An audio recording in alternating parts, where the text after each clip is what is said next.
Jesus Cristo segundo Mateus, capítulo 1, versículos 18 ao 24, quarto domingo do Advento. A origem de Jesus Cristo foi assim: Maria, sua mãe, estava prometida em casamento. Bom dia, amigos e amigas, bom dia, senhores e senhoras. Caríssimos e caríssimas, eu sou Daniel Nonato. Sejam todos bem-vindos ao quarto domingo do Advento. Desde já eu peço o seu like, também peço que se inscreva no canal, se possível, claro, né? Isso. Também a gente pede que esse conteúdo que nós produzimos aqui, a gente quer informar sempre, e sempre faz essa informação, não é e não deve ser, não é a única fonte, não é a única reflexão possível para você. Então você que acompanha a gente na rede social, pode questionar, pode comentar, fique à vontade. A gente não está aqui para dizer, olha, o que nós estamos fazendo aqui é a única verdade. Não. Existem outras reflexões, existem outras, vamos dizer, pontos de vista no texto que devem ser respeitados também.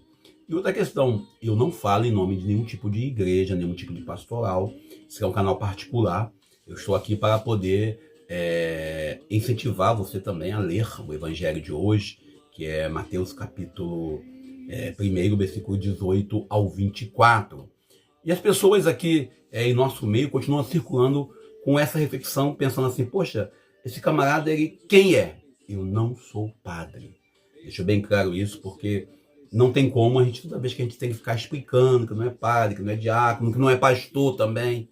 Mas as pessoas fazem o comentário e depois fica gerando, já houve caso de constrangimento pra gente, né? Porque a gente recebe aí as críticas, né, do clero, muitas das vezes, daqueles que se dizem ungidos, e muitas das vezes são ungidos só na teoria, que na prática, comentário venenoso agora no começo do vídeo, né? Bom, e a gente vê que a nossa intenção é provocar a esperança. O evangelho que a igreja proclama hoje, que é o evangelho de Mateus, capítulo 1, versículo 18 ao 24, esse texto é proclamado no tempo do Advento, sempre no quarto domingo do ano A. Mas também ele é proclamado sempre no dia 18 de dezembro, anualmente. Ou seja, é um evangelho obrigatoriamente que a gente lê. Também a gente lê esse evangelho no dia de São José. Ou seja, é um evangelho que muitas pessoas já ouviram esse ano pelo menos uma ou duas vezes. Então é o evangelho tradicional da igreja, quando a gente olha a encarnação do verbo na ótica de Mateus. Bem, e não vem sozinho esse evangelho. Ele vem nesse contexto de hoje, né, com leituras que são leituras que vão ajudar a compreender melhor esse evangelho. Ele vem acompanhado da leitura de Isaías capítulo 7, versículos 10 ao 14, o Salmo 23, entre parênteses 24, já expliquei. Existem duas traduções dos Salmos, a tradução protestante, ou a tradução judaica, e a tradução septuagista. A tradução protestante não tem o Salmo entre parênteses. A tradução septuagista, que é em grego, ela vem 23, 24, 71, 72, sempre mostrando o Salmo com essa vestimenta, dizendo que ali é uma divergência em um dos Salmos, que eu não vou lembrar agora qual, aonde você tem ele numerado duas vezes. Aí a igreja, para poder evitar estresse, nomeou assim. E a segunda leitura, Romanos capítulo 1, versículos 1 ao 7.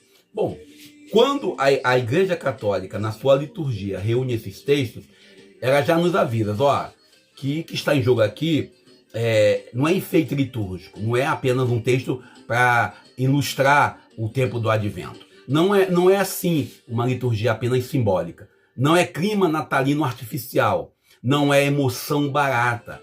É um momento de discernimento, é um momento de escolha, é um momento do confronto com a realidade.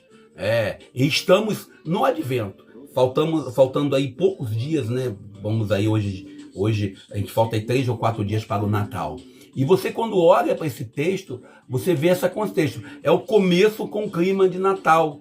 Bem bonitinho, bem fofinho. Não é aquela proposta que o salmo, que o comércio tem hoje, a proposta de uma loja enfeitada, onde você bota um bom velhinho, trocam o menino por um velho, ou seja, começa aí, embora saibamos que o velho, né, não é aquele da Coca-Cola, mas o século IV, século VI, não estou lembrando certo, que é São Nicolau, que representava aquele que presenteava para salvar os pobres. Uma história bonita, muito bonita, que a gente devia se aprofundar nesse período de Natal.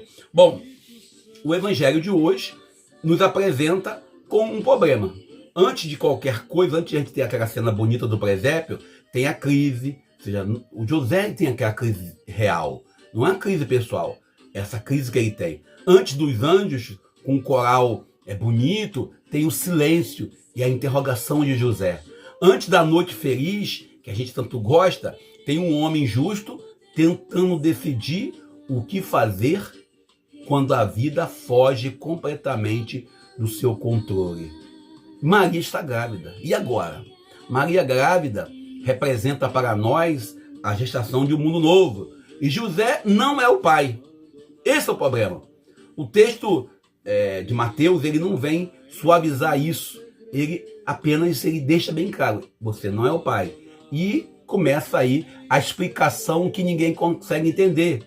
Também no contexto jurídico, no contexto canônico, no contexto, vamos dizer assim, vamos dizer, legal, não tem como amenizar. Ele simplesmente diz, e agora, como vou encarar isso? No contexto daquele tempo, né, isso não era apenas um detalhe, era um pecado.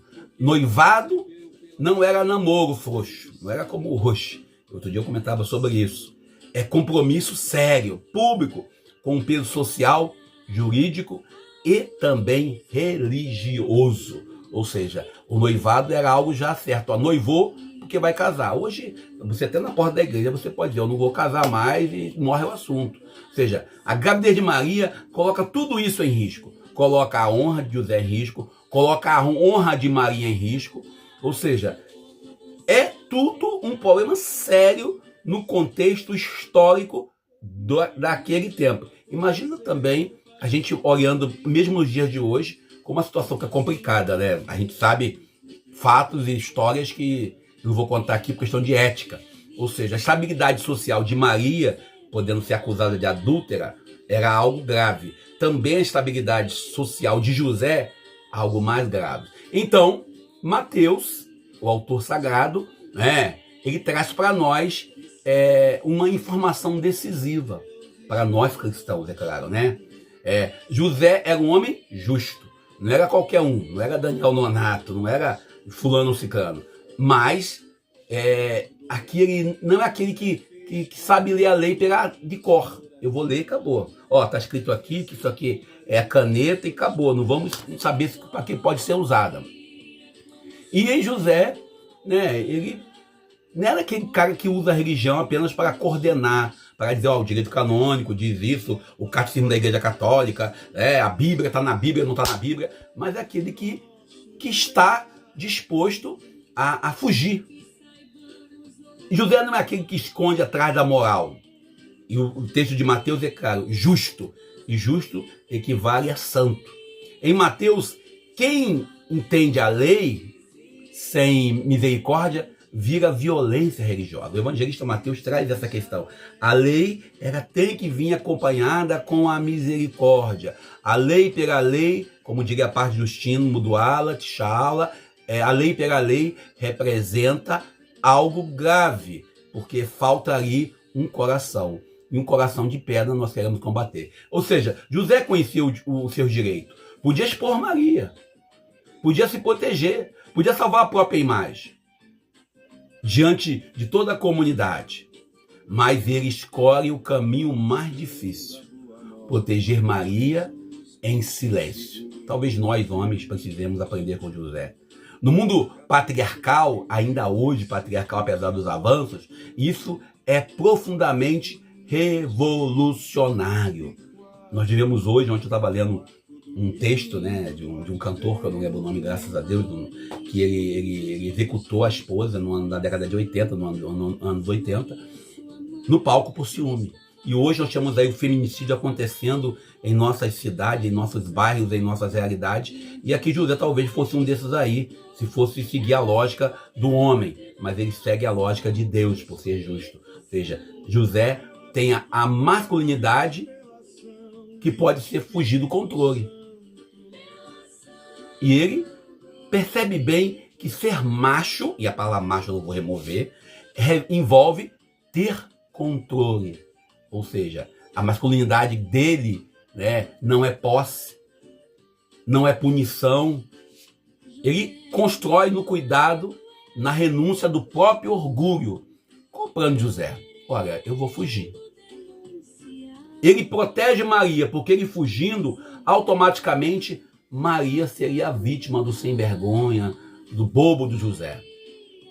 Ou seja, na proteção da vida de Maria, ele é exatamente nesse silêncio que Deus vai lhe falar. Às vezes Deus não nos fala, Deus não fala conosco, não fala com você, não fala com ninguém nesse sentido, porque nós não deixamos Deus falar. Nós ficamos comentando, ficamos falando, lamentando, e esse silêncio que Deus vai falar, e não deixamos Deus falar que teu servo escuta. Deus não fala na confusão, Deus não fala na briga, né? Não fala em espetáculo, não fala no palco muitas das vezes. Deus fala em sonho, porque o sonho é esse lugar onde a gente não controla tudo, onde a gente não tem poder, onde o ego dorme, onde a defesa cai, onde a razão já não dá conta sozinha. Deus fala ali porque respeita os processos humanos. E outra coisa, Deus não invade, não força, mas ele propõe.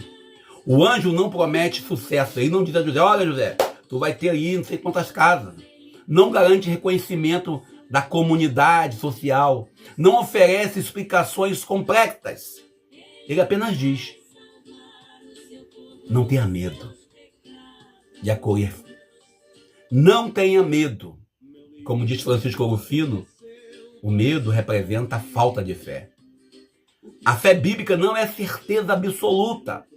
A fé bíblica é confiança e obediência àquele que nos deu a vida. Então, vem o ponto decisivo do texto. José dá um nome ao menino. E na Bíblia, dar o nome ao menino, dar um nome a alguém, é um detalhe forte. É assumir a responsabilidade e inserir na história, é dizer sem discurso, eu fico. E tem mais, com todo respeito, ao contexto que nós estamos vivendo. Percebe bem, quando Deus cria o mundo, ele determina que o homem dê nome a todos os animais, a todas as coisas, porque ele confia ao homem a capacidade de cuidar, ele confia ao homem a autoridade para nomear. E o nomear é dizer, eu assumo, eu não vou fugir. Ao chamar o menino de Jesus, José o insere na descendência de Davi, na história de Israel, na promessa antiga que atravessa séculos e séculos. Um gesto simples e silencioso que carrega na teologia de Mateus, sobretudo, é uma questão de lembrar. Esse menino se chama Emanuel, quer dizer Deus conosco, voltando lá no profeta Isaías, no seu capítulo 7, quando ele promete a Acais que o nome dele seria Emanuel. Mas atenção, Deus conosco não é o Deus do nosso lado político, ideológico. Deus conosco não é o Deus que aprova os desmandos e os erros que nós às vezes cometemos. Não é o Deus confirmado pelos privilégios do ministério ou da sociedade. Não é o Deus legitimando a injustiça ou o discurso de ódio. Emanuel é Deus onde a vida está ameaçada. É Deus na casa simples. É Deus dos riscos e das perseguições. É Deus da fragilidade. Isso desmonta qualquer teologia da prosperidade. Não é o Deus da riqueza, não é o Deus do poder. Aquela famosa frase protestante que eu acho uma frase abusada. E desculpe, ele é o dono do ouro e da prata, por que eu não vou ter? Senhores, ele é dono do ouro e da prata. Mas a tua vida vale mais do que qualquer ouro e prata. E é essa vida que ele veio resgatar. Deus não começa no palácio. Não começa pela glória, pelo triunfo. Começa pela vulnerabilidade de uma mulher, de um casal. Maria, mesmo silenciosa, nessa passagem, carrega no corpo a promessa e o risco. O seu corpo vira um lugar de disputa religiosa, social e moral. Ou seja, a mulher aqui, ela entra no contexto de Mateus como um templo, o novo templo, aonde Deus se manifesta. E isso atravessa a história até hoje. José também é um aviso forte para a nossa comunidade, é um aviso forte para a nossa igreja. Ele, José, não foi padre, não foi bispo, não foi diácono e nem foi ministro de comunhão nem catequista. Ele apenas era um homem simples que vivia do seu trabalho. Não era sacerdote, não era levita, não era ligado a grupos religiosos, políticos, partidários. Não ocupava cargo religioso. Mesmo assim, Deus confia a ele o cuidado direto do mistério do filho dele que vai nascer. Ou seja, enquanto muitos falam de um Deus que se faz presente, de um Deus que faz fumaça, que faz fogo, José cuida de Deus sem discurso, sem palco e sem likes. Mas eu tô sem like aqui, você dá seu like que ajuda a gente já, né? Eu, José, sem like, mas eu posso dar o like para mim, né? O advento, esse tempo que nós vivemos, onde lemos esse evangelho, propõe não é espera assim passiva, não é um consumo dos símbolos bonitos. A meia, que não tem nada a ver com a gente no Brasil, a meia bonitona, com calor desse usar meia, misericórdia. Ou você terá um bom velhinho, um velho lá barbudo, e você vai vendo isso. E a gente lembra que o advento é tempo de discernimento, tempo da escolha ética, tempo de escutar no escuro. José nos ensina no texto de hoje a escolher Deus. Muitas das vezes significa perder a segurança. Maria nos lembra que a promessa passa de verdade, né? Pelo corpo, passa pela realidade cotidiana, passa pela história.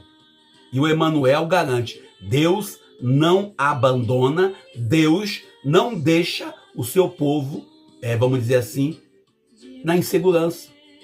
Mesmo quando tudo parece frágil, mesmo quando tudo parece perdido, nós temos Deus como riqueza que vai nos socorrer. Esse evangelho não permite que o Natal seja apenas de conflito, de presente. Nenhuma festa sem compromisso. Nenhuma igreja confortável demais, que fica bem com a prefeita, com o prefeito, com o deputado, senador. Deus está conosco, não para confirmar os nossos poderes, os nossos cargos, os nossos títulos, mas para nos desinstalar, para nos colocar numa situação e reforçar a certeza que é para nos ensinar, ele nos ensina e nos pede que escutemos. Como José que soube ouvir.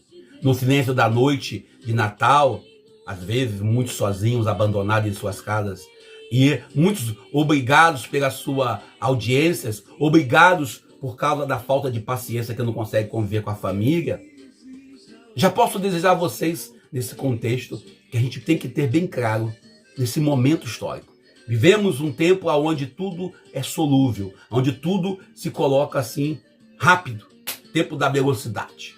É momento de nós termos a consciência que o Evangelho de Jesus nos convida a vivermos dentro de uma realidade onde a vida ela tem que ultrapassar a barreira do consumo e do excesso. José também nos ensina isso. Bom, eu vou parando por aqui. Já posso desejar para muitos de vocês que talvez não possa nos ouvir na noite de Natal ou mesmo durante a semana, um Feliz Natal. Que Deus nos abençoe, um Santo Natal.